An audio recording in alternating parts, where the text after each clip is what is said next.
ఈరోజు ప్రజలు స్పష్టమైన తీర్పిచ్చి మంచి ప్రభుత్వాన్ని ఎన్నుకున్నారు. మంచి ప్రభుత్వం ఎన్నుకున్నందుకు వాళ్ళు గర్వపడుతూ వాళ్ళే ఎంతోమంది ముందుకొచ్చి నిన్న మొన్నట్లో నేను రకరకాల ప్లేసెస్లో ఇది మంచి ప్రభుత్వం కార్యక్రమాలు చేస్తున్నప్పుడు వారే ముందుకొచ్చి ఎంత సంతోషంగా ఉన్నామో, ఎందుకు ఇది మంచి ప్రభుత్వం అని చెప్పేసి వాళ్ళే చెప్తా ఉన్నారు.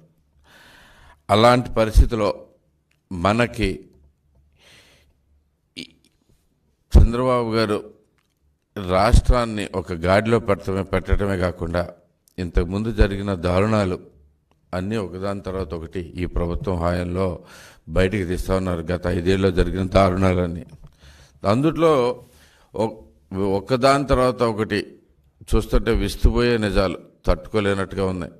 అవి చూస్తుంటే ప్రధానంగా అన్నిట్లోకి ప్రధానంగా హిందువులు మా ఆరాధ్య దైవం, ఇప్పుడు మోస్ట్ పాపులర్ గాడ్ ఎవరన్నా ఉన్నారు అంటే అది శ్రీ వెంకటేశ్వర స్వామి ఏడుకొండలవాడు. అలాంటి అత్యంత పవిత్రమైన ఆలయంలో ఆయనకి డబ్బులు కొదవలేదు. కొన్ని వేల కోట్లు ఉన్నాయి.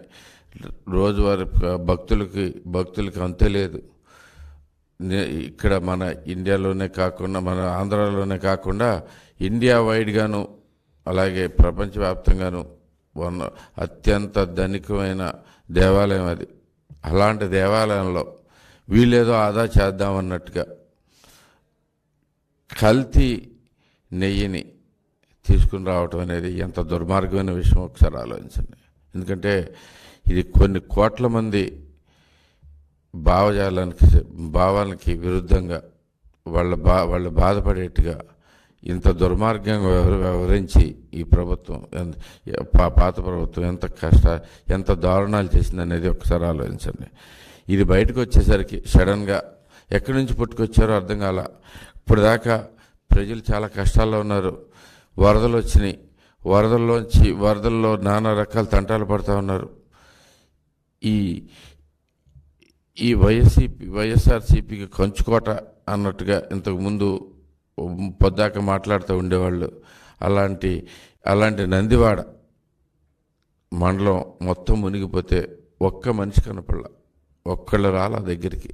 ఇలాంటి పనికిమాలినాళ్ళు వచ్చి ఇప్పుడు సడన్గా జగన్మోహన్ రెడ్డి పాపులారిటీని చూసి ఓర్చుకోలేక చంద్రబాబు నాయుడు గారు ఇలాంటి విష ప్రచారాలు చేస్తున్నారంటే అసలు ఎవరన్నా బుద్ధుండా మాట్లాడటానికి.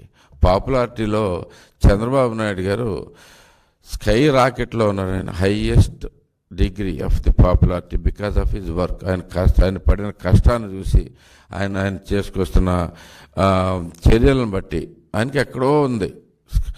అధపాతాళంలో ఉన్నాడు జగన్మోహన్ రెడ్డి. ఏది పాపులారిటీ విషయంలో అధపాతాళంలో ఉన్నాడు. అలాంటి వ్యక్తి